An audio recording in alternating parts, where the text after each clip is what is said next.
और इस रीट में पद बढ़वाने की बात, अब बात रही वैधता की और डेट की। देखो, एनसीटी ने, आप लोगों को पता है, लेटर भेजा है राज्य सरकार को।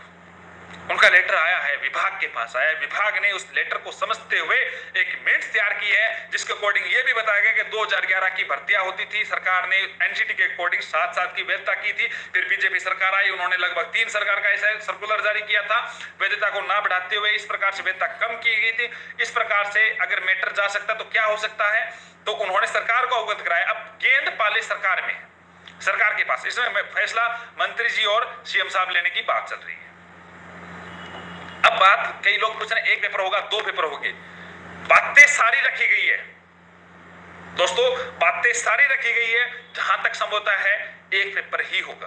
अभी तक पेपर 1 होगा, क्योंकि इस मैटर में शेर सिंह वाला केस का हवाला दिया गया। कई लोगों को पता नहीं है शेर सिंह क्या था, क्या मैटर है, कोर्ट कचहरियों का मैटर का इनको पता नहीं होता है। शेर सिंह वाले केस में स्पष्ट तौर से यह कहा गया है, भर्ती रीट के बेस पे कहीं नहीं होगी सेकेंड लेवल के मामले में।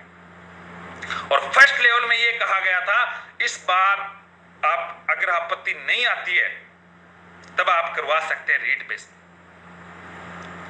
उन्होंने तभी वेटेज जोड़ा था, वेटेज चाहे 1% हो, चाहे 10% हो, चाहे 30% हो। वेटेज का मतलब है स्नातक प्लस रीट की भर्ती हो रही है। सरकार के पाले में गेंद है, और जहां तक संभव है सरकार लेट नहीं होगी।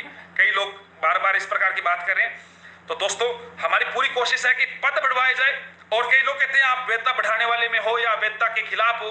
कई लोग कहते हैं मैं 16 लाख परिवारों के साथ हूं, 18 के साथ हूं, 20 के साथ हूं, और पीछे पीछे कुछ और बोलते रहते हैं। दोस्तों मैं हर युवा वर्ग के साथ हूं।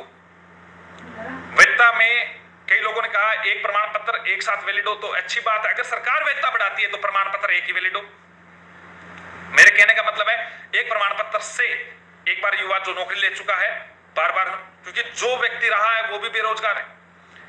अगर प्रमाण पत्र सरकार वैधता नहीं बढ़ाती है, मैं अपने आप को तटस्थ कर रहा हूं, लेकिन मैं आपको बताता हूं, अगर प्रमाण पत्र वैधता नहीं बढ़ाती है तो जिन्होंने इस मैटर में केस लगा रखा है वो केस भी मजबूत है।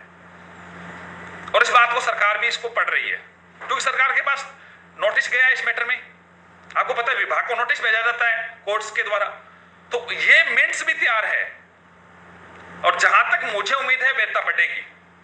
अब आप लोगों को लगेगा कि मैं वैधता के पक्ष में बोल रहा हूं, ये बोल रहा हूं, वो बात नहीं है। जो सच है वही बोल रहा हूं। मैंने बहुत बार बोला है, कई लोगों ने कहा कुछ नहीं होना है, वो नहीं होना है। रीट की डेट तो आप लोगों को मैं क्लियर कर देता हूं कि रीट मैंने आपको डेट बताई थी 19 सितंबर या 29 सितंबर में एग्जाम की, तो सरकार की पूरी मंशा है उन्हें एग्जाम में करवाने की, उन पे चर्चा हो रही है।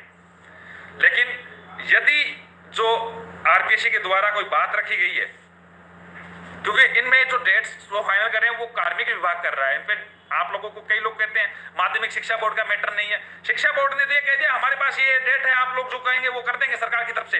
लेकिन आप लोग पढ़े, कार्मिक विभाग ने स्पष्ट तौर से ये कहा है कि जो भी है, जो भी चीजें हैं, किसी भी भर्तियों में बीच में ना पचड़ा पड़े। 14% के बारे में गणपत जी बोल चुका हूं, निश्चिंत रहे। अगर सही वे में चलोगे तो काम होगा। और कई लोग बार बार ये कहते हैं कि ये कर दो, 5000 कमेंट कर दो, 8000 कमेंट कर दो। उनके कमेंट वालों के पास कुछ नहीं है शिक्षा विभाग का मैटर। आज ही बता देता हूं, रीट की डेट जल्द करवाने की, मैं जारी करवाने की पूरी कोशिश रहेगी। माननीय शिक्षा मंत्री जी से मैं मीटिंग कर रहा हूं इस मैटर में, आप लोगों की सारी बातें रखूंगा। हर प्रकार से मैं चाहता हूं कि आप लोगों की तथ्य और सत्य के बारे में सारे काम हो सके।